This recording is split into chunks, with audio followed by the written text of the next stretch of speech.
لک الحمد یا اللہ الصلاۃ والسلام علیک یا رسول اللہ اما بعد۔ سلسلہ ہے ناظرین کے سوالوں کے جواب دینے کا۔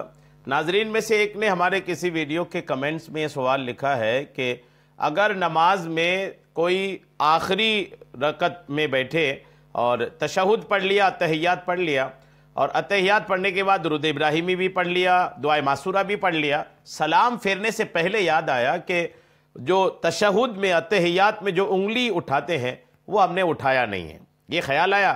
اب اس کے بعد صرف اس کی وجہ سے کہ انگلی اٹھائے نہیں ہے، دوبارہ پھر اتحیات میں پڑھا، پھر درود ابراہیمی اور پھر دعائے معصورہ پڑھ کر سلام پھیرا۔ تو ایسی صورتحال میں کیا سجدہ سہو واجب ہوگا یا نماز ہو گئی؟ کیا صورتحال ہے اس کی؟ آئیے توجہ کے ساتھ اس کا جواب سننے کی سعادتیں حاصل کرتے ہیں۔ کل ملا کے یہ ہے کہ انہوں نے اپنی نماز میں اتحیات اور تشہد یعنی اتحیات، درود ابراہیم اور دعائے معصورہ کو ڈبل بار پڑھا ہے، وہ بھی آخری رکعت میں، یعنی 2 رکعت والی نماز تھی تو بھی اخیر میں، 4 رکعت والی نماز تھی تو 4 رکعت نماز میں اخیر میں جو بیٹھتے ہیں اس میں یہ معاملہ درپیش ہوا ہے۔ کیا اس کا مسئلہ ہے؟ فقہاء کرام نے اس پر کیا لکھا ہے؟ آئیے توجہ کے ساتھ سننے کی سعادتیں حاصل کرتے ہیں۔ اتحیات 2 بار پڑھنے کے تعلق سے جو مسائل ہیں آئیے میں پیش کرتا ہوں۔ سرخی کے طور پر، ہیڈنگ کے طور پر اتنا عرض کر دیتا ہوں کہ اگر 4 رکعت والی نماز ہے تو 2 رکعت کے بعد جو بیٹھتے ہیں، اگر اس میں کوئی تشہد یعنی اتحیات کو 2 بار مکرر پڑھ لیا تب تو سجدہ سہو واجب ہو جائے گا، نہیں کریں گے سجدہ سہو تو نماز نہیں ہوگی۔ لیکن اگر 4 رکعت والی نماز میں اخیر میں یا 2 رکعت والی نماز میں 2 رکعت کے بعد جو بیٹھتے ہیں اس میں اگر کوئی اتحیات کو مکرر کیا، 2 بار پڑھا، تو اس میں سجدہ سہو واجب نہیں ہوگا، نماز ہو جائے گی۔ تفصیلات آپ سنیے۔ واضح رہے کہ اگر کوئی شخص تنہا نماز پڑھتے ہوئے یا امامت کرتے ہوئے قعدہ اولا میں یعنی پہلی 2 رکعت کے بعد جو بیٹھتے ہیں اس میں 2 مرتبہ تشہد پڑھ لیتا ہے، چاہے امام ہو چاہے مقتدی ہو، چاہے تنہا نماز پڑھنے والا ہو، اگر مقتدی نہیں تنہا نماز پڑھنے والا، مقتدی کا مسئلہ نہیں ہے، اگر کوئی شخص تنہا نماز پڑھتا ہو وہ، یا امام ہو امام، انہوں نے تنہا نماز پڑھنے والا اور امام، یہ دونوں اگر قعدہ اولا میں یعنی 4 رکعت والی نماز میں جو 2 رکعت کے بعد بیٹھتے ہیں اس میں اگر تشہد کو 2 مرتبہ پڑھ لیتا ہے تو چونکہ دوسری مرتبہ تشہد پڑھنے کی وجہ سے تیسری رکعت کے قیام میں جو کہ فرض ہے اس میں تاخیر ہوئی، اس لیے اس پر نماز کے اخیر میں سجدہ سہو کرنا لازم ہوگا۔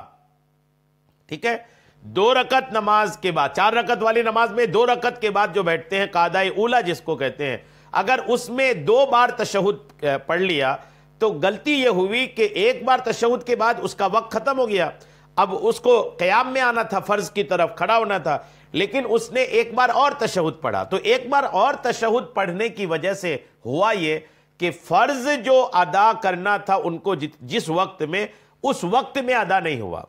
2 رکعت والی نماز میں اتحیات کے بعد کھڑا ہونا ہے، کھڑا ہونا قیام یہ نماز میں فرض ہے، اب انہوں نے 1 بار اور تشہد پڑھا تو قیام کی طرف جانے میں تاخیر ہوئی نا، لیٹ ہوا، اسی لیٹ کی وجہ سے فرض کی ادائیگی میں تاخیر ہونے کی وجہ سے سجدہ سہو واجب ہوگا، اگر سجدہ سہو نہیں کیے تو نماز نہیں ہوگی۔ یاد رکھیں کہ 4 رکعت والی نماز میں پہلی 2 رکعت کے بعد بیٹھنے میں بات ہو رہی ہے۔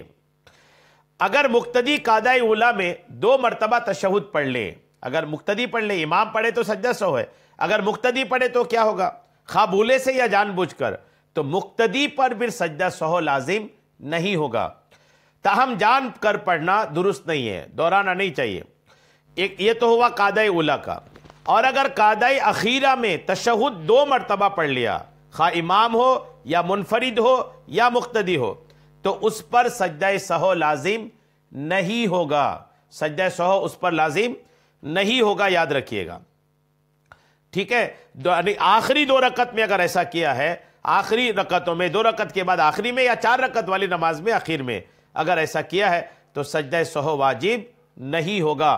بحر الرائق شرح کنز الدقائق کے جلد نمبر 2 کے صفحہ 105 کی روایت ہے کہ وَلَوْ قَرَّرَ التَّشَهُدْ فِي الْقَعْدَةِ الْأَخِيرَةِ فَلَا سَهْوٌ عَلَيْهِ، یہ کلیئر یہ عبارت ہے کہ وَلَوْ قَرَّرَ التَّشَهُدْ فِي الْقَعْدَةِ الْأَخِيرَةِ، کہ اگر قاعدہ اخیرہ میں تشہد کو مکرر کرتا ہے، 2 بار پڑھتا ہے، فلا سہو علیہ، تو اس پر کوئی سہو نہیں ہے، ان پر سجدہ سہو نہیں ہے۔ یہ بالکل صاف ہو گیا۔